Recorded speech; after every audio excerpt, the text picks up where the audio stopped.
This call is now being recorded. Ok, então pessoal, na aula passada nós estávamos falando de tratamentos superficiais e falamos que nós basicamente dividimos os tratamentos superficiais em três tipos: em deposição, em tratamento térmico superficial e em tratamento termoquímico, tá? Na deposição, a ideia da deposição é você fazer a adição de um elemento químico, de um material, não só elemento químico, né, mas de um material diferente do material da base, do material, do material que é composto a peça que eu estou querendo fazer o tratamento. Eu vou adicionar um material diferente na região da superfície. E esse material que eu estou adicionando, ele não dilui, ele não se mistura, pelo menos não se mistura muito, com o material de base, que é o material que a peça é feita. Então ele forma uma camada na superfície, e essa camada é basicamente, fundamentalmente diferente do material da peça de base, tá? Então a gente tolera ali mais ou menos uns 5% de diluição no máximo para considerar uma deposição, ok? Então, porque claro que existe ali uma certa mistura na região superficial, e inclusive é importante para conseguir conferir a adesão dessa camada depositada. E daí nós acabamos a aula passada falando de algumas tecnologias de deposição, né? Falamos da imersão no metal líquido, da eletrodeposição, da deposição pelo processo de soldagem, de uma deposição química e da evaporação, tá? Então finalizamos ali falando da deposição por evaporação, e ficou da gente falar a deposição por PVD, Physical Vapor Deposition, e CVD, que é Chemical Vapor Deposition, tá? Então, como é que funciona esse processo de deposição via PVD e via CVD? A gente pode fazer uma analogia desse processo de deposição com o processo de deposição por evaporação. Então, nós mostramos na aula passada, no final da aula passada, que é comum fazer a deposição de alumínio na superfície do material. Por quê? Por que alumínio? Porque o alumínio ele tem uma boa estabilidade química, e o alumínio tem um baixo ponto de fusão, baixo ponto de ebulição. Então você consegue facilmente fazer com que o alumínio entre para o estado gasoso. É mais fácil você fazer o alumínio entrar para o estado gasoso, porque justamente o ponto de fusão dele é baixo, tá? Você usa uma câmara de baixa pressão, coloca o alumínio sob uma resistência que vai aquecer ele, e a baixa pressão aliado à presença do alumínio líquido, né, quase líquido ali gasoso, ele vaporiza e depois ele acaba condensando numa superfície mais fria, tá certo? Então a deposição de alumínio ele é muito utilizada e é feito dessa forma. Mas se eu quiser fazer deposição de um outro material, que não é o alumínio, ou um material de um outro metal, normalmente, né, quero fazer deposição de um outro metal, que não tem um ponto de fusão muito baixo. Como que eu faço a deposição de um metal de baixo ponto de fusão? Já que o metal vai ser difícil passar ele para o estado gasoso, né? Mesmo que eu trabalhe em baixa pressão, e mesmo que eu aqueça ele, eu vou ter que aquecer numa temperatura muito elevada, e isso vai comprometer a integridade dos outros componentes ali dentro do forno, dentro da atmosfera. Então, o que se pode fazer é usar uma outra tecnologia chamada de Physical Vapor Deposition, tá? Ela é uma tecnologia um pouco mais cara, é um pouco mais difícil de fazer, né? Exige um investimento inicial muito maior,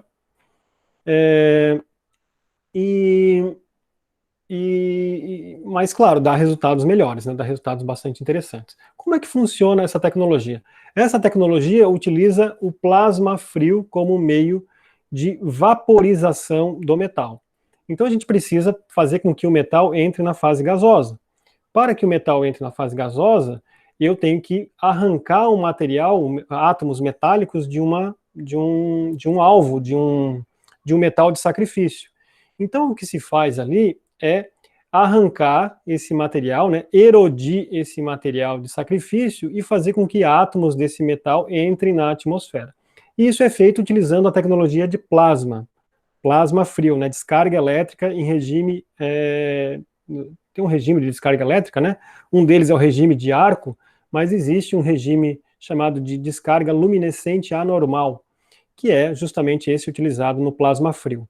Nesse regime de descarga é criado um campo elétrico. Então o que se faz aqui? Você tem basicamente 2 eletrodos, tá?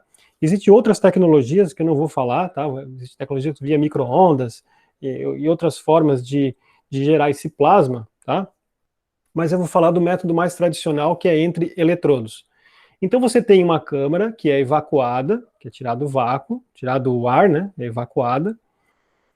E daí que entra a parte cara, né? Você precisa de toda uma tecnologia de vácuo para manter essa atmosfera com a pressão bastante controlada. Então ela é evacuada e é adicionado um gás normalmente inerte, porque eu não quero que o gás reaja com os átomos que eu vou vaporizar, que eu vou evaporar naquela situação, tá? Que eu vou pulverizar, na verdade. E esse gás normalmente é o argônio. O argônio é um gás inerte, né? Muito bem. Então se tira o ar ali de dentro e se injeta o argônio, e esse argônio ele fica aqui dentro numa pressão menor que a pressão atmosférica. Normalmente trabalha-se ali a 10% da pressão atmosférica, mais ou menos. De 1 a 10% da pressão atmosférica. Tá? E se coloca lá dentro 2 eletrodos que são condutores de eletricidade. Né? 2 eletrodos, óbvio que eletrodo é condutor de eletricidade. E ali eu polarizo esses eletrodos. Um dos eletrodos se mantém aterrado e um outro eletrodo eu polarizo com uma polaridade negativa. Essa polarização, ela acaba gerando o plasma. A gente faz isso numa determinada pressão, numa distância adequada entre os eletrodos e numa tensão adequada. Em certas condições, nas condições corretas, acaba havendo a geração desse plasma, dessa descarga luminescente anormal, tá? Então, essa descarga, ela acaba gerando um campo elétrico, e o campo elétrico gerado faz com que a gente sabe que o plasma é um gás ionizado, então nesse plasma tem alguns íons carregados positivamente, no caso, íons de quem? Íons de argônio polarizados, né, íons de argônio carregados positivamente. Como um dos eletrodos está polarizado negativamente, eles vão ser fortemente atraídos para esses eletrodos. Então o íon de argônio, ele bombardeia, né, ele acaba adquirindo velocidade por causa do campo elétrico, ele chega aqui com uma grande energia, então ele acaba bombardeando o cátodo, né, esse cátodo que é feito de um material adequado, de material que eu quero pulverizar, e esse impacto dos íons de argônio sobre o cátodo gera uma pulverização, que a gente chama de pulverização catódica. Em inglês o termo é sputtering, né? Então ele vai pulverizando átomos, e esses átomos eles acabam entrando então na fase gasosa, e eles se difundem e podem se depositar na superfície, tá? Então essa difusão, existe toda uma teoria sobre essa difusão, tá? Eu não vou entrar em detalhes aqui. Mas esses átomos, então, do alvo que foi pulverizado pelo bombardeamento de íons, ele acaba viajando aqui e deposita na superfície de interesse, que fica aqui em cima do outro eletrodo que é aterrado. Ok? Então eu posso fazer, por exemplo, a deposição com titânio, eu posso fazer a deposição com tungstênio, posso fazer deposição com materiais, mesmo materiais que têm alto ponto de fusão, alto ponto de ebulição, eu consigo fazer isso pulverizando através do método PVD. Então esse processo é chamado de Physical Vapor Deposition, tá? Então ele é muito usado, esse processo, muito usado, porque ele tem uma versatilidade maior do que a evaporação. A evaporação é basicamente para metais de baixo ponto de fusão, né? Então a qualidade do produto é muito boa, tá? Do produto final, a qualidade do filme ela é muito boa, tá? Então, por exemplo, a gente vê aquelas brocas de usinagem, né, que são revestidas lá com filmes, né, filme de nitreto de titânio, coisas desse tipo. Então, elas são feitas por um processo similar a esse. Na verdade, não é o PVD, naquele caso é o CVD, tá? Mas eu posso utilizar o PVD para algumas situações também. Por exemplo, deposição de ouro, né, deposição de platina, deposição de metais preciosos, inclusive via PVD. E nós temos também o CVD, que é o Chemical Vapor Deposition, que é muito parecido. Qual que é a diferença do Chemical Vapor Deposition para o Physical Vapor Deposition? A diferença é que no Physical Vapor Deposition, no PVD, o gás que eu utilizo é um gás inerte, ou seja, esse átomo, o íon do argônio, ele vai bater, vai arrancar, e como ele é inerte, o gás, ele não vai reagir com os átomos que foram arrancados lá do alvo. E o que vai ser depositado é esse átomo. Ou seja, então se eu quero a minha peça, eu quero que ela seja revestida com ouro, o meu alvo vai ser de ouro. Se eu quero que ela seja revestida com titânio, o alvo vai ser de titânio, tá? Então o alvo é o material de sacrifício no qual vai ser erodido pelo plasma e que vai acabar depositando na peça de interesse, tá certo? Agora, se eu tenho o CVD ele vai fazer com que quando o material do alvo, os átomos do alvo, eles são ejetados, eles são pulverizados, ele acaba reagindo com o gás no qual foi utilizado para fazer a pulverização catódica. Então se utiliza, por exemplo, vamos dar o mesmo exemplo do titânio. Então eu posso ter aqui um alvo de titânio, em vez de utilizar o argônio, eu posso utilizar, por exemplo, o nitrogênio. O nitrogênio vai fazer, de forma similar, vai gerar o plasma e vai fazer a pulverização catódica, só que o titânio é muito reativo com o nitrogênio. Então ele vai acabar formando um nitreto de titânio, e não o titânio. Então o que vai acontecer é a deposição do nitreto de titânio, e não a deposição do titânio. Então nessa situação, onde o material pulverizado ele reage com a atmosfera, ele vai ser chamado de CVD e não PVD. Tá certo? Então eu não preciso de um alvo de nitreto de titânio. Eu preciso de um alvo de titânio e um gás que tem nitrogênio e os dois vão reagir e formar uma camada. Então eu posso fazer a deposição, nessa situação, posso fazer deposição de material cerâmico, posso fazer deposição de material metálico, né? E eventualmente material polimérico, tá? O mais comum é fazer a deposição de material metálico, mas existe, por exemplo, um processo chamado de deposição de DLC. DLC é um material chamado de Diamond Like Carbon, carbono tipo diamante. É um revestimento de carbono, né, de uma camada, de um material à base de carbono, que tem características parecidas com o diamante. Então você tem um material com uma camada de um revestimento à base de carbono com características parecidas com o diamante. Esse material é chamado de DLC. Ele é muito usado em situações onde eu quero boa lubrificação, porque a camada de DLC contra o DLC, em várias situações, ela é autolubrificante e tem grande resistência ao desgaste, né? A pecinha mais famosa que a gente tem aí revestida com DLC é a Gillette de barbear, né? Aquela super resistente lá, Mach 3 Turbo, né? Que dura bem mais. Por quê? Porque ela tem uma camada desse DLC, que é feito via CVD, tá? Deposição, você deposita, não por pulverização, né? Você injeta o carbono, de alguma maneira ele reage aqui dentro e deposita como DLC, tá? Daí o plasma acaba ajudando na formação do DLC. Tá? Tem vários segredos aí esse método, tá? E daí você fica com uma camada de um quase diamante, né, na superfície do metal. Então a lâmina ali acaba tendo uma resistência ao desgaste bem maior, né? Então a Gillette dura bem mais. Ok? Muito bem, então. Então vamos dar uma olhada como é que é esse processo. Então só para relembrar aqui, né, o processo de evaporação, no caso da evaporação do alumínio. Então nós tínhamos aqui as tampinhas, né, de poliméricas que vão ser revestidas com alumínio via evaporação. Então você tem lá um reator, né, uma câmara fechada, no qual é feito evacuado o ar. Você tem ali Opa, que eu perdi aqui o meu mouse. Vou voltar um pouquinho aqui. O mouse morreu, voltou. Então vamos lá. Você tem aqui uma câmara, né, onde tem ali as torres com as peças. Essas peças ficam girando. Para que girar? Para ter uma melhoria na uniformidade da deposição, tá? Porque às vezes tem um canto que deposita mais do que outro, então isso aqui tudo gira para ter uma melhor uniformidade. Então a gente coloca ali, se tem um filamento, né, onde faz o aquecimento, se coloca ali o material de sacrifício em alumínio, que vai ser evaporado,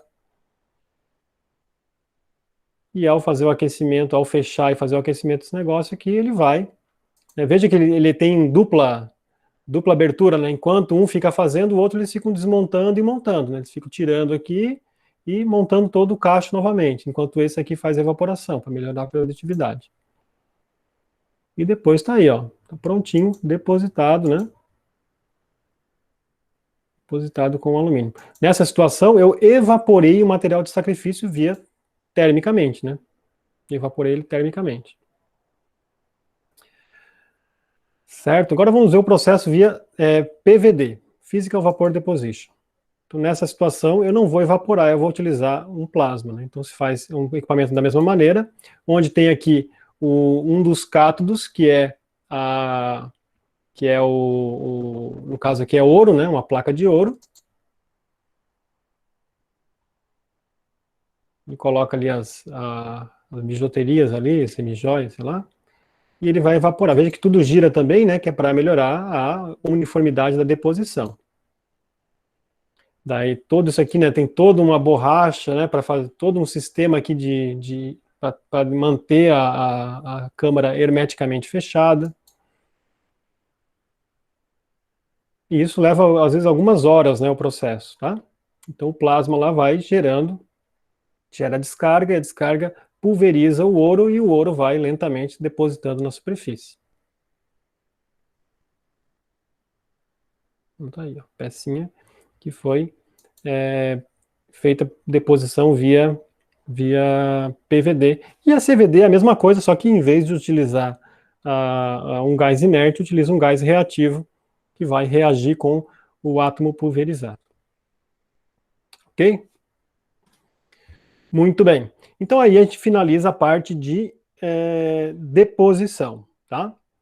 Vamos falar então agora de outro tratamento superficial, que é o tratamento térmico superficial, tá? Qual que é a ideia do tratamento térmico superficial? O objetivo do tratamento térmico superficial é alterar as propriedades mecânicas da superfície de um material, sem alterar a forma e sem alterar a composição química, tá? Na maioria das vezes, né, teoricamente eu posso fazer qualquer não, mas a maioria dos tratamentos que eu faço, tratamentos térmicos que eu faço no aço, vamos falar de aço, né? Mas a maioria deles que eu faço no aço é possível de fazer superficialmente. Só que na prática, o que se faz de tratamento térmico superficial é basicamente a têmpera. Então se faz só a têmpera, né? É mais famoso, é mais comum fazer somente a têmpera de forma superficial. E por que que eu quero fazer, por que que eu vou fazer a têmpera somente na superfície? Porque tem situações onde eu quero modificar as propriedades somente na superfície. Inclusive, quando a gente, por exemplo, em termos de resistência ao desgaste, eu quero uma peça, um eixo, uma peça lá que tenha resistência ao desgaste. Onde que eu preciso de propriedade para resistir ao desgaste? Na superfície, é a superfície que vai estar sofrendo com o desgaste. O núcleo não vai estar sofrendo com desgaste, a não ser que gaste a superfície até chegar no núcleo. Mas a propriedade que me interessa para a resistência ao desgaste é a propriedade da superfície, tá? Então eu posso querer modificar somente a superfície. Aliás, né, se eu fizer um tratamento para aumentar a dureza de uma peça, pensando em resistência ao desgaste, e fizer totalmente, né, por exemplo, uma têmpera, e fizer uma têmpera total, eu vou aumentar a dureza de toda a peça, pretendendo só que ela tivesse na superfície, mas toda a peça aumenta a dureza. A gente sabe que quanto maior a dureza, menor a tenacidade. Então, são propriedades ali antagônicas. Eu quero dureza, mas eu também quero tenacidade. E daí eu tenho que abrir mão da tenacidade em favor da dureza. Mas eu queria dureza só na superfície. Então, às vezes, e muitas vezes, tem muitos componentes que acontece isso, é vantajoso fazer o aumento de dureza só na superfície, mantendo o resto da peça, o núcleo ou quase 90, mais de 90% da peça ainda com baixa dureza e tenaz para suportar ali as condições de serviço e melhorar a resistência mecânica da peça. Então você consegue fazer um tratamento que vai conferir para a peça propriedades que são normalmente antagônicas. Ela vai ter dureza e tenacidade, vai ter dureza na superfície e tenacidade no núcleo. O corpo dela, o volume, se continua tenaz, mas só na superfície eu tenho um aumento de dureza. Então é bem comum esse tipo de tratamento de melhorar e alterar somente a superfície. Uma das formas é fazer um tratamento superficial. A gente viu lá que podemos fazer podemos obter uma superfície dura fazendo um resfriamento diferenciado, o núcleo e a superfície resfriar de forma diferenciada. Nessa situação aqui, onde eu austenitizo a peça inteira e faço um resfriamento no qual a superfície forma a martensita, para justamente temperar, né? E o núcleo não, o núcleo forma a perlita, eu tenho essa situação. Eu vou ter uma região da superfície que vai formar martensita e uma região do núcleo que não vai formar martensita. Só que fazer o tratamento térmico dessa forma não é aconselhável e isso aqui não é um tratamento superficial. Isso aqui é uma têmpera mal feita, tá? Por que uma têmpera mal feita? Porque nessa situação vai ser difícil eu controlar a profundidade temperada e eu vou estar submetendo a peça a um estresse muito grande, um estresse térmico ali, né? Eu vou aquecer a peça inteira e resfriar ela. A diferença de temperatura entre a superfície e o núcleo vai ser muito grande. E a gente já viu que quanto maior a diferença de temperatura entre a superfície e o núcleo, maior a geração de tensões internas, maior a chance de a peça trincar, empenar e ter efeitos colaterais indesejados. Então, na têmpera superficial, o que a gente quer fazer, o que é interessante fazer, é austenitizar somente a superfície. Então, se a gente austenitizar somente a superfície, a diferença de temperatura entre as duas regiões que me interessa, a região que me interessa transformar, vai ocorrer somente na superfície, enquanto que o núcleo não vai sofrer aquela geração de tensão tão forte quanto na outra situação. Então, é um tratamento no qual eu diminuo o risco de efeitos colaterais por conta aí de tensões internas, tá? Então, onde que a têmpera superficial ela é interessante, né? Em situações onde eu quero peças grandes, por exemplo, tá? Ou quando eu quero minimizar os custos, ela acaba sendo mais simples, mais barata de fazer, tá? Ou quando eu tenho uma peça muito grande, quanto maior a peça, maior a diferença de temperatura de superfície e núcleo, daí eu posso temperar somente a superfície, eu posso fazer isso de forma localizada. Então tem várias vantagens aí que a têmpera superficial pode apresentar frente à têmpera total. As têmperas superficiais, elas são basicamente divididas em dois tipos, né? Conforme a tecnologia de aquecimento. Então, existem a têmpera superficial por chama e a têmpera superficial por indução. Na têmpera superficial por chama, você faz o aquecimento da superfície usando uma tocha, né, normalmente um maçarico, né, um queimador, que vai aquecer a superfície pela queima ali de um gás, tá? Ou eu posso fazer o aquecimento da superfície utilizando indução. Qual é a vantagem do aquecimento por chama? É mais barato, tá? É mais fácil de fazer, é mais barato.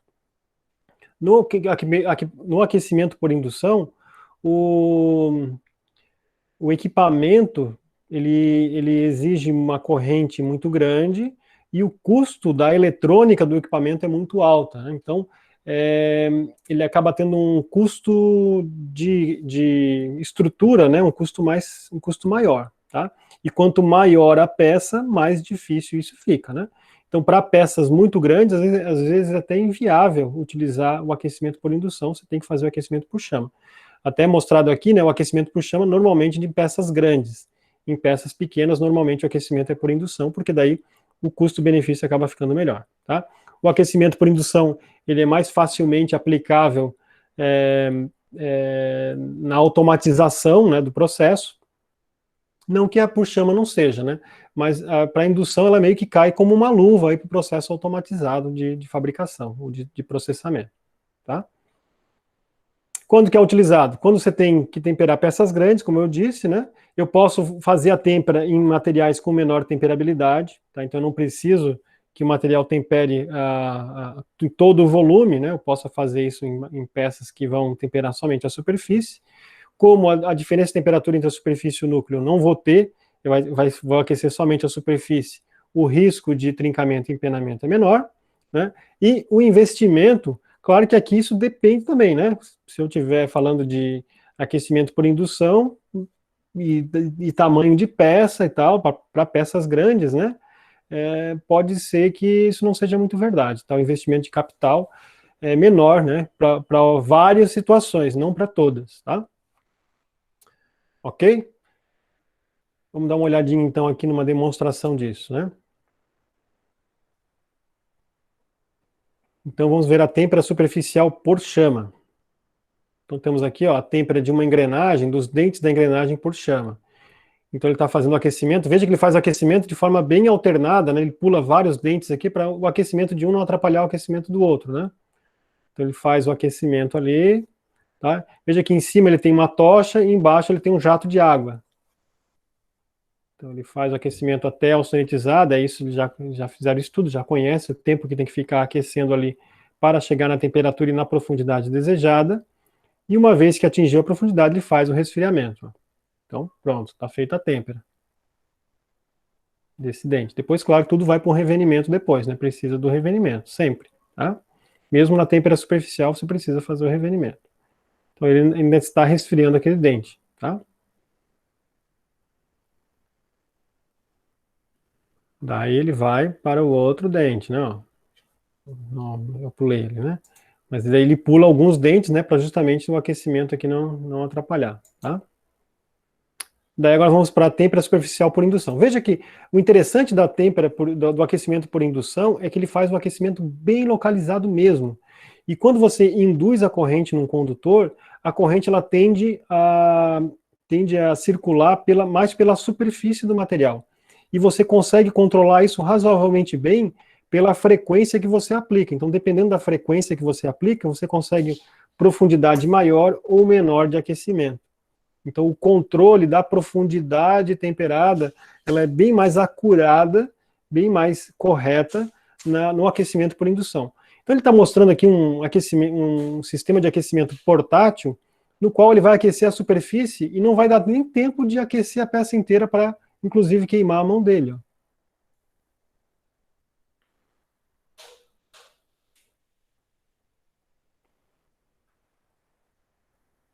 Então, está aquecendo a peça, ó. E, né, relembrando, né, o aquecimento por indução, isso aqui não esquenta, tá? Isso aqui passa uma corrente com uma determinada frequência aqui, inclusive isso aqui é normalmente resfriado com água, esse é um tubo de cobre, né, que por dentro circula água para resfriar isso aqui não fica quente, tá? Ele induz uma corrente aqui dentro para fazer o aquecimento. Então, ó, tá uma outra forma de fazer o aquecimento, ó. Então veja aqui, ó, tem a bobina aqui, e vai passando, faz aquecimento, embaixo tem um chuveirinho aqui, né, de água, de líquido refrigerante, que já vai na sequência resfriando a peça. Ó. Então é facilmente automatizado o processo aí de têmpera. Outro exemplo aqui, ó.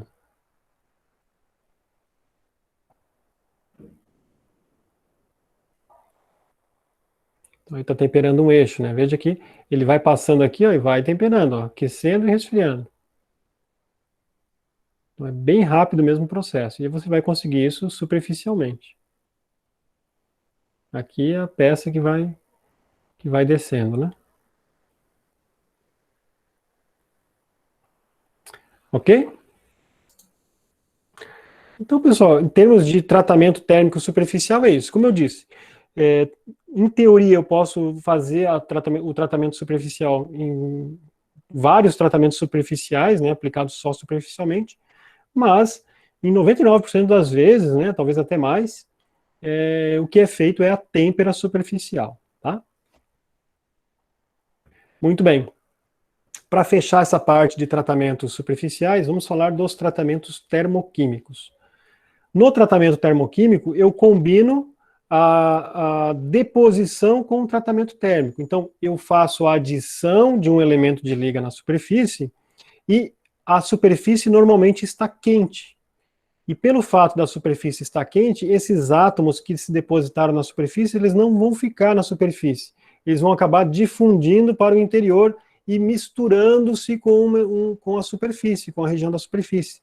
Então ele faz uma mistura de átomos na superfície, ele forma uma liga na superfície. Então a ideia do tratamento termoquímico é fazer um enriquecimento superficial com um átomo diferente do átomo que compõe a matriz, do que compõe a peça. Tá? Então eu posso fazer isso, né? Normalmente isso é feito só na superfície. Por quê? Porque eu não vou conseguir depositar átomos ali a ponto de modificar toda a composição química da peça. Ele vai modificar somente a superfície. Então, quando se fala em tratamento termoquímico, não precisa dizer que é superficial, porque sempre vai ser superficial. Tá? Então, existem alguns tratamentos termoquímicos aí bem famosos, né?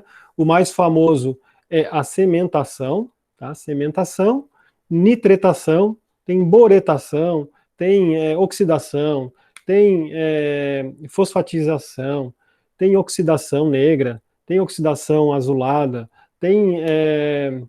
eu posso, inclusive, foi tema da minha tese de doutorado, né, ligar a superfície com cromo, né, então eu depositava lá em cima do aço, depositava cromo na superfície do aço quente e formava uma camada de praticamente inox na superfície de um aço, de quase um ferro puro ali no final das contas, tá?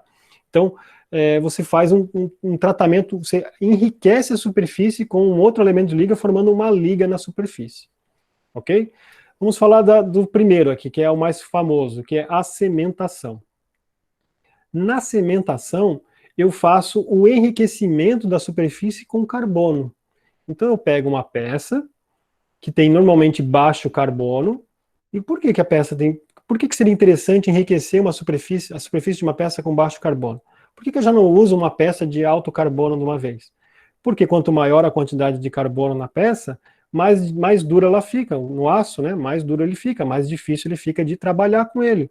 Então, num tipo de peça em que eu vou querer processar essa peça antes, querer conferir a forma dessa peça, é interessante que o material seja bem molinho, bem fácil de trabalhar. Então, por exemplo, uma engrenagem dessa aqui, ó. Eu poderia fazer ela de um aço já com alto carbono? Poderia, mas como é que eu vou fazer esses dentes? Eu vou ter que vir aqui usinar esses dentes, vou ter que remover esse material. Quanto maior a quantidade de carbono, mais difícil vai ser remover esse material. Então eu vou apanhar bastante para remover esse material aqui. Ah, mas se eu fizer de um aço bem baixo carbono, de um 1020, por exemplo, daí vai ser mais fácil. Pô, mas daí o dente vai ficar ruim, porque o 1020 não tem boa resistência mecânica, ele vai desgastar com facilidade. Pois é. Daí nós temos essa faca de dois gumes, né? Então, ó, se eu for para um lado, melhora uma coisa, piora outra. Se eu for para outro, melhora outra coisa, piora outra, né? Então, o que eu posso fazer? Eu posso fazer uma engrenagem de um material baixo carbono e depois enriquecer a superfície dele com carbono, fazer com que somente a superfície fique com alto carbono. Daí, inclusive, eu uso aquela ideia lá que a gente viu na têmpera superficial, que é ter a superfície dura e o núcleo tenaz, tá? Então eu vou usar um material mais simples, como um todo, um volume todo, e só a superfície eu vou tornar ela mais nobre, eu vou enriquecer ela com átomos, né, para tornar ela mais nobre. Um processo mais comum desse é a cementação, que é usado, já conhecido há bastante tempo, tá? Então como é que a gente faz a cementação? A cementação, a gente tem que enriquecer a superfície com carbono. Como é que eu obrigo o carbono a entrar na peça? Por difusão, o mais concentrado do menos concentrado. Eu pego uma peça que tem baixo carbono e coloco ela num ambiente que tenha alto carbono. Por difusão, o carbono vai acabar entrando na peça. Pô, mas se eu pegar uma peça e botar num saco de carvão, vai dar certo? Se eu pegar lá uma peça de aço 1020, comprar lá um saco de carvão, colocar a peça dentro do saco de carvão, vai dar certo? Olha, pode ser até que dê, mas vai levar ali 1 milhão de anos para isso acontecer, tá? O que eu preciso fazer? Eu preciso aquecer para que o processo ganhe uma certa dinâmica, ganhe uma cinética, que seja mais rápido, tá? Não só isso, não é tão simples assim. É que na temperatura ambiente, eu vou ter o carbono sólido ali no carvão, né, o carbono formando um material sólido, né? O carbono está ligado lá no carvão, a peça está lá, né? Como é que o carbono vai migrar do carvão para a peça? Então o que se faz é, aquecer esse conjunto, tanto a peça quanto o carvão, vamos chamar assim. Para quê? Para que o oxigênio presente no ar queime o carvão, forme o monóxido de carbono e o dióxido de carbono, e daí eu fique com carbono no estado gasoso, né, o dióxido de carbono e monóxido de carbono. O dióxido de carbono e o monóxido de carbono, quando entram em contato, né, quando eles encostam na superfície do aço quente, acaba ocorrendo a dissociação do oxigênio e do carbono, e o carbono, dependendo do potencial químico, tal, tem uns detalhes ali que tem que cuidar, eu estou pulando isso. O carbono acaba se dissociando do oxigênio e agora eu fico com carbono na superfície da peça. Esse carbono agora, sim, por diferença de composição química, né, por difusão, ele acaba penetrando no aço. Claro que eu tenho que estar numa temperatura no qual o carbono consiga se dissolver dentro da estrutura cristalina, que é a temperatura de austenitização. Então, se eu estou fazendo isso num aço, eu tenho que aquecer acima da temperatura de austenitização numa caixa rica em carbono, numa atmosfera rica em carbono. Pode ser uma caixa com carvão, pode ser, na verdade não é carvão, é chamado de colocado um granulado de cementação, que é basicamente carvão misturado com carbonato de bário, que é para poder ativar essa evaporação aí da formação do CO e CO2, tá? Daí, ao aquecer nessa temperatura, né, a temperatura acima da austenitização, o carbono começa a se depositar na superfície e difundir para dentro do material. E isso demora bastante tempo, então tem que ficar lá algumas horas para que haja a difusão de carbono em algumas frações de milímetros, né? Coisa de milímetro, tá? Então o carbono entra ali no máximo 1 milímetro, 2 milímetros, assim, né? Ficando muito, tá? Para entrar em 2 milímetros tem que ficar lá 10 horas, 12 horas, tá? Nessa temperatura, ok? Então, o que acontece? Acontece que eu vou ter uma modificação da composição química superficial. Então, o tratamento termoquímico envolve temperatura e envolve modificação da composição química superficial. Tá? Então, veja bem, o núcleo dessa peça aqui ó, era praticamente um 1020, se a gente olhar a microestrutura. Aqui é a superfície da peça e aqui vai indo para o núcleo. Tá? Então, o núcleo da peça ela é 1020. Eu vejo aqui a ferrita livre e vejo aqui as ilhas de perlita. Conforme eu venho para a superfície, ele vai começando a mudar a composição química. Ele começa a ficar aqui um 1045, 1060, 1080 e chega aqui a quase 1% de carbono. Eu tenho essas linhas brancas aqui, é cementita livre, né? Então tenho cementita livre e perlita. Então a superfície ela é equivalente a um 1095, por exemplo, enquanto que o núcleo é equivalente a um 1020. Ele vem do 1020 para o 1095 gradativamente. Então a dureza, se eu pegar um microdurômetro e for medir a dureza, meço a dureza aqui, faço um perfil de microdureza, o resultado que eu vou obter é esse, ó, superfície bastante dura, conforme eu vou descendo, né, que eu vou entrando no material, a dureza vai diminuindo, tá? Então eu tenho aqui, ó, um 1020 e aqui um 1095, por exemplo, tá? Se eu pegar esse material, aquecer, austenitizar de novo e temperar, o que vai acontecer?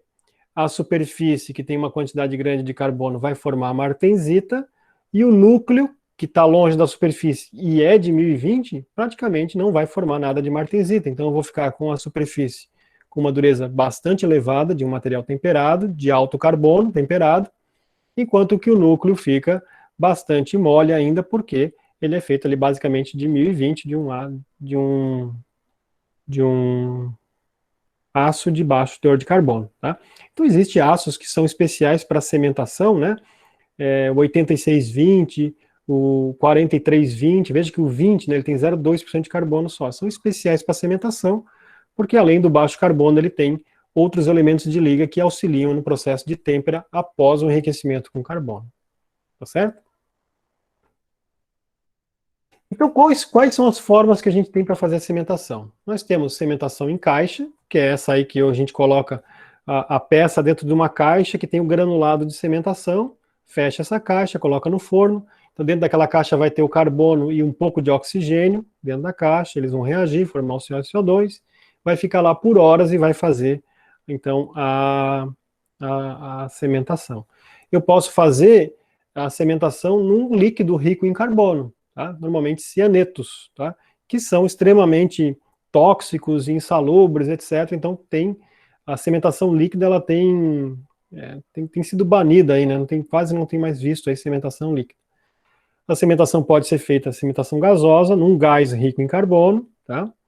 E eu posso fazer a cimentação assistida por plasma, né? Então o plasma, como ele tem lá os íons que são mais reativos, acabam auxiliando ali na quebra das moléculas, né, do CO e CO2, e eu acabo tendo uma quantidade, uma oferta maior de carbono atômico, e acaba o processo sendo mais eficiente na cimentação por plasma, né?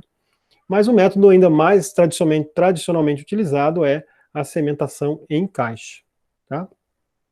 Vamos ver aqui. Vamos começar a falar aqui da cimentação em caixa. Então, o cidadão aqui está medindo a dureza da peça, né, do aço, antes do processo de cimentação. Então, fez lá um ensaio de dureza, e a dureza deu, ele não terminou ainda, né, tem que esperar o tempo ali e tirar a carga. A dureza deu aqui em torno de 10 Rockwell C, tá? Dureza bem baixa.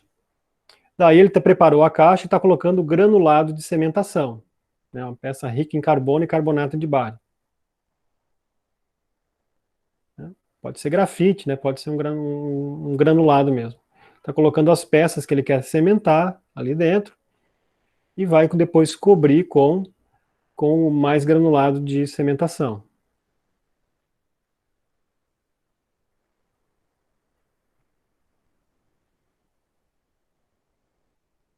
Agora ele faz, né? Coloca uma tampa e faz o fechamento, né? Para que o gás formado ali, né? O CO e o CO2 não saia, né? Para que ele fique mais rico ali, aquela atmosfera do CO e CO2 junto com o oxigênio que está ali dentro. Então ele coloca no forno, liga o forno lá, isso aí tem Fahrenheit, né, 1600 Fahrenheit, em torno de 800 graus, tá? Então ele está produzindo lá a carbonetação da superfície, a cementação da superfície. O carbono, então, gerado lá dentro, está difundindo para dentro do material. Então ele vai lá, agora tira as peças, né? E agora ele vai fazer a têmpera desse material. Então a superfície ficou enriquecida com carbono, e agora ele vai temperar, e isso vai ocorrer somente na superfície. Então, dependendo do tamanho da peça, né, ele deixou lá tempo suficiente para austenitizar, e vai fazer a têmpera.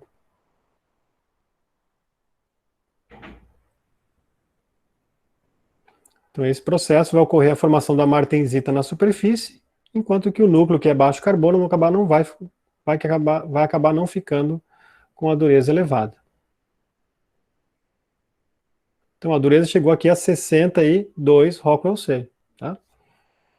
E agora ele vai para o revenimento. Então sempre que forma a martensita tem que fazer o revenimento. Ele vai fazer o revenimento da peça. Então veja que saiu de, não me lembro agora, 10, né? Foi para 62 Rockwell C. Agora ele vai medir, a dureza caiu um pouquinho, ficou em torno de 58, tá? Bem rápido ali, né? Mas a dureza caiu um pouquinho, mas a tenacidade aumenta bastante. É o caso, o revenimento, tá? Aqui nós temos a cimentação gasosa, mais industrial. Ali era mais de oficina, né? Aqui é uma cimentação mais industrial, feita com uma atmosfera gasosa. Então já ocorreu a cimentação, e ele vai sair da cimentação direto para a têmpera, tá? Porque inclusive está cimentando na temperatura de austenitização, né? Então agora ele vai ir para a têmpera em óleo, né?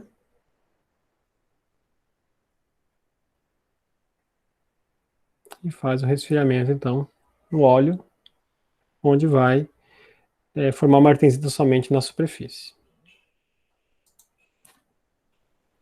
Ok, pessoal? Outro tipo de... É o que aconteceu ali, né? Eu acabei pulando. Outro tipo de tratamento térmico bastante utilizado é a nitretação, tá? Nitretação se usa aí desde os anos 60, tá? A nitretação é o enriquecimento da superfície com nitrogênio. É parecido, a ideia é a mesma ou é similar à ideia da cementação, só que em vez de enriquecer a superfície com carbono, você enriquece com nitrogênio. Então lá, quando você enriquecia com carbono, você formava cementita, carboneto de ferro na superfície. que era o mesmo composto que você tinha lá no aço, né, que era carboneto de ferro. Na nitretação, a ideia é formar nitreto de ferro. O nitreto de ferro, ele acaba tendo um comportamento um pouquinho diferente do carboneto de ferro. A forma de precipitar é um pouquinho diferente e a região de interação é um pouco diferente, tá? Então, as temperaturas de nitretação normalmente são menores, né? A temperatura de cementação na ordem de 900 graus, enquanto que a de nitretação é na ordem de 500 graus, então é bem menor, causa bem menos problema para a peça, né? Tem problema dimensional, problema de tensões residuais, etc. E o que você consegue, a camada de nitreto que você consegue, ele atinge durezas maiores do que as durezas obtidas, conseguidas lá na cimentação. Então, em termos de dureza Vickers, né, pensar o seguinte, o aço 1020, ele tem uma dureza Vickers na ordem de 250. Vou usar a escala Vickers porque ela é uma escala linear, tá? Então tem uma dureza na ordem de 250 Vickers. Quando eu faço o enriquecimento com o carbono, ele chega lá na ordem de 300 Vickers, 300 e poucos Vickers, tá? Então quase que dobra a dureza só pelo fato de fazer o enriquecimento. Quando eu faço a têmpera dessa camada, ela chega lá mais ou menos na ordem de 600 Vickers, tá? 600 Vickers de dureza. Já na nitretação, a dureza que eu consigo atingir, dependendo lá dos elementos de liga, eu consigo atingir até 1.400 Vickers. Então, bem mais dureza, né, uma dureza bem maior do que aquela que a gente conseguia no processo de cementação. A questão é que a quantidade, a profundidade alterada no tratamento de nitretação é bem menor do que aquela na cementação. Enquanto na cementação a gente consegue alterar na ordem de milímetros, na nitretação a gente consegue alterar na ordem de micrometros, tá? No máximo ali chega a centésimo, décimo de milímetro, no máximo décimo de milímetro, tá? Então eles costumam ser de 1 a 2 ordens de grandeza menor do que na cementação. Na cementação você consegue profundidade maior, mas a dureza menor.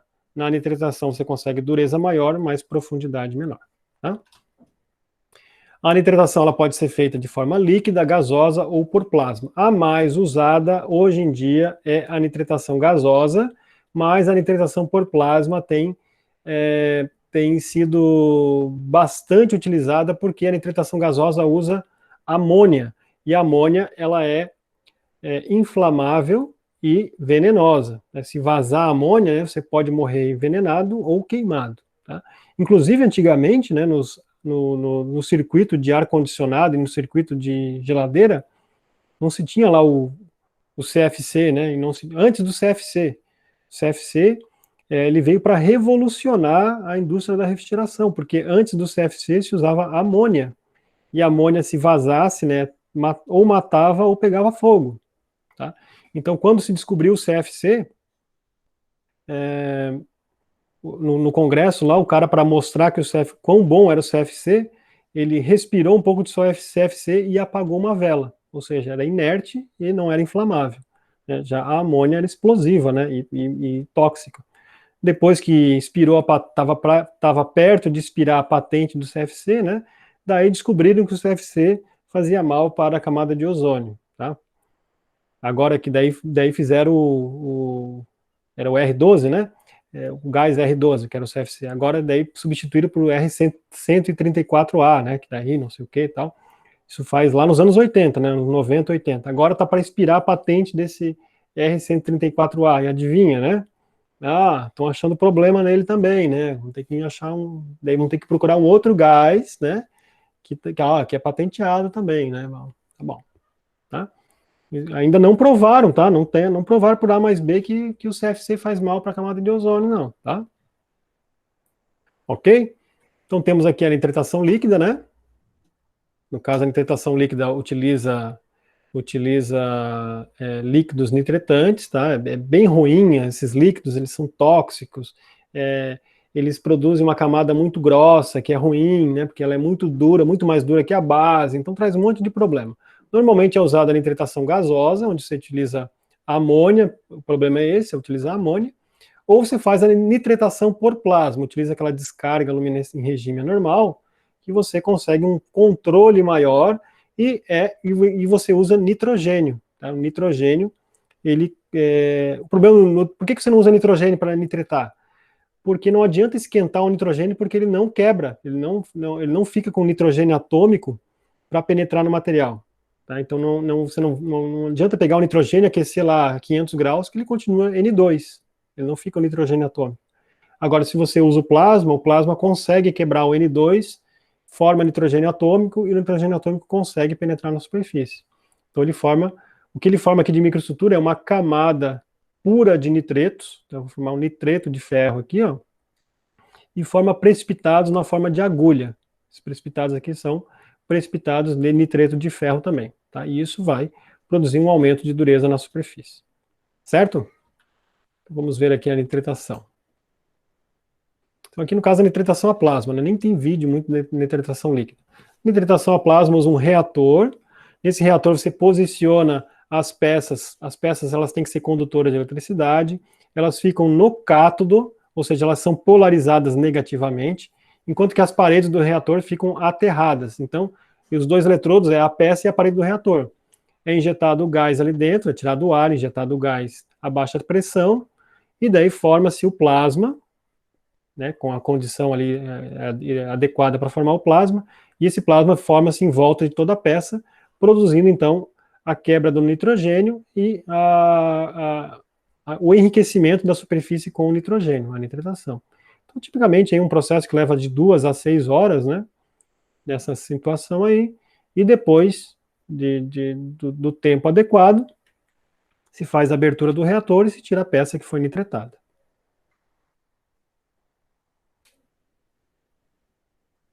Tá? Então tá aí, ela é uma coisa meio fantasmagórica, assim, né, esse plasma, né, que se forma em volta, porque é uma descarga elétrica, né. Então veja que as peças ficaram bem mais foscas, né, perdeu aquele brilho, que é justamente a formação da camada de nitreto. Cada peça aqui, eles colocaram uma máscara, deixa eu voltar um pouquinho só para mostrar isso, ó. Essa parte aqui da peça ela é roscada, e eu não queria que nitretasse essa parte, então colocaram uma máscara para que o plasma não penetrasse naquela região ali, ó. Então a rosca não foi nitretada. Depois ele vai mostrar sem aquela máscara ali, né? Veja que aqui, ó, a região não está mais brilhante, né? Que não foi nitretada. A nitretação ocorreu somente ali, tá? Certo, pessoal? Muito bem. Para fechar aqui a parte dos tratamentos termoquímicos, é bem comum também a gente fazer a oxidação e fosfatização da superfície. A oxidação é mais famosa, né? Então você pega lá aquele parafuso ou porca na cor preta, né? Aquilo não é pintado, aquilo é um processo chamado de oxidação negra. E essa oxidação negra, ela forma um óxido de ferro na superfície, um Fe3O4, uma magnetita, que tem essa coloração escura, essa cor bonita, né? Que melhora a resistência à corrosão do material. Veja que o material não fica resistente à corrosão. Então nós temos aqui a pecinha que não foi oxidada, e aqui a peça que passou pela oxidação negra. Tá? Então ela ficou mais escurecida um pouco. Daí essa peça ficou 48 horas no ensaio de corrosão, no ensaio de corrosão por névoa salina.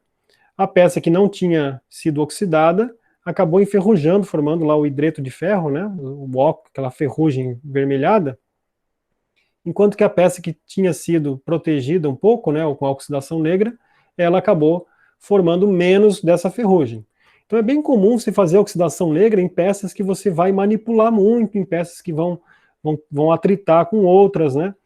Então, por exemplo, uma porca, né, uma porca você vai com a chave de boca ali, vai apertar ela.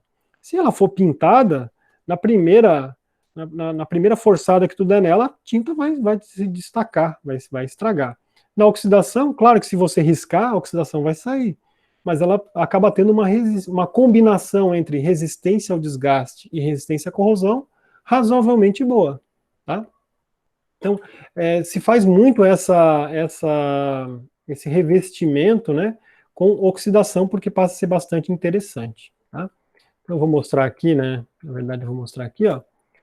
Caso uma oxidação negra a frio, a quente, que normalmente é a oxidação feita industrialmente falando, é a oxidação negra a quente. Então nós temos aqui as peças que foram oxidadas, né? Passa por vários banhos, né, quentes para produzir a limpeza da superfície, oxidação, né? Então tem vários banhos aqui no qual ela é mergulhada, tá?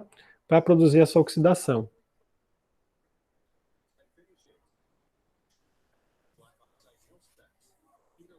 Deixa eu só mostrar aqui, mostrar os banhos aqui, né? Então tem o último aqui que é aquele que faz a oxidação, mas passa por vários, né? Decapagem, limpeza, condicionamento da superfície, daí oxidação, depois limpeza de novo, tá? Aí tá mostrando a empresa propaganda, mostrando aqui que eles fazem controle de efluentes, né? Então tá aqui as peças sem oxidar, né? Ainda limpinhas, e vai para o processo de oxidação.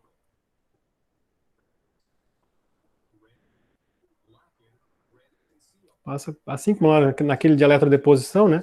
Passa por vários banhos de limpeza e condicionamento para depois fazer a oxidação. Tá? Então tem até marcado aqui, né? Os banhos de limpeza, o preto lá era de oxidação. Então o acabamento que você fica é isso aqui, ó. Isso aqui não é pintado, tá? Isso aqui é oxidado.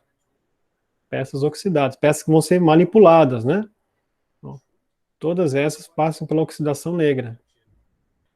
Então, né, tem uma coloração muito interessante, muito bonita, né? E uma resistência à oxidação, uma resistência à corrosão muito boa, tá? Principalmente quando associada à presença de óleo, tá? Quando você usa ela sempre com uma camada de óleo em cima, né? A resistência à oxidação dela fica bem interessante. Ok? Essa é a oxidação a quente. Aqui eu vou mostrar um exemplo de oxidação a frio, uma coisa meio caseira. Então existe um produto chamado, não tem no Brasil, isso aqui é importado, né? Eles chamam de azulamento, né? O Permablue, tá? Ou Super Blue. Eles usam muito isso para escurecer o aço de arma. Então os Estados Unidos têm muito isso, porque lá eles têm muita arma em casa, né? Então eles fazem limpeza e escurecimento do aço, né? Para melhorar a resistência à corrosão, com esse produto. No caso aqui, ele vai escurecer uma faquinha, né, que ele fez. Ele vai escurecer ela com a... Deixa eu ver aqui onde é que tá o... Ele vai escurecer ela com esse Permablue.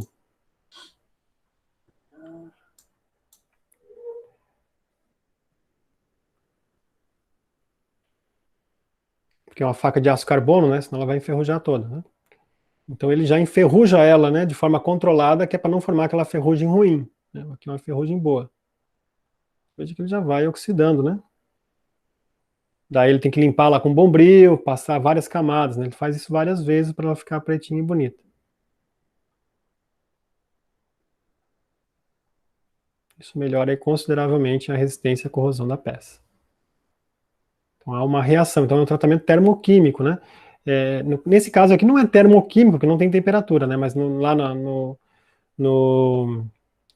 oxidação negra quente, né? É um tratamento termoquímico, ele reage com a superfície e modifica a composição química da superfície. Tá? Ó. Ele faz limpeza, faz todo o cuidado aí da superfície, né? Até o resultado final, deixa eu ver aqui o resultado final. O resultado final é aquilo ali, ó. Então ficou bem escurecida, né? Bem enegrecida a peça com esse processo de oxidação negra, tá? Existe outro processo que também é utilizado para esses fins aí mais caseiros, que é a fosfatização. Né? Vou mostrar aqui a fosfatização, que é feita ideia quente. Então tem um tubo aqui com um fosfato de magnésio, tá? Então ele vai limpar, está fazendo com uma faca também, ele vai limpar a faca e vai deixá-la no fosfato de magnésio, produzindo a fosfatização da superfície. Esse fosfato de magnésio é ativado ali com um pouco de aço, né? Com bombril, na verdade ele coloca ali. Depois de um certo tempo, o fosfato reage com a superfície, gerando então uma camada de fosfato que é mais espesso e mais aderente e mais resistente ao desgaste que a oxidação negra. Então o resultado final é esse aí, ó. Deixa eu mostrar bem ali. É uma peça, né, com uma melhora considerável da resistência à corrosão. Tá? No caso aqui, ó, até dá para ver, ó, que ele fez uma têmpera. A têmpera dessa faca ele fez somente na lâmina, somente nessa região aqui, ó. E a fosfatização, ela evidenciou isso, tá? Ela acabou fazendo ali quase que um ensaio macrográfico, né? Ele acabou evidenciando a região que é martensita da região que é formada por perlita, né? Mostrou bem a linha de têmpera dele, ó. Ele não para, né, para mostrar. Ok? Então essa é o tratamento termoquímico de fosfatização. Ok, pessoal? Então, aqui nós terminamos os tratamentos térmicos superficiais, falamos da deposição, do tratamento térmico superficial e do tratamento termoquímico. Certo? Então, na aula que vem, nós vamos fazer a nossa avaliação e na sequência eu vou deixar para vocês aqui a gravação dessa aula e a atividade da semana.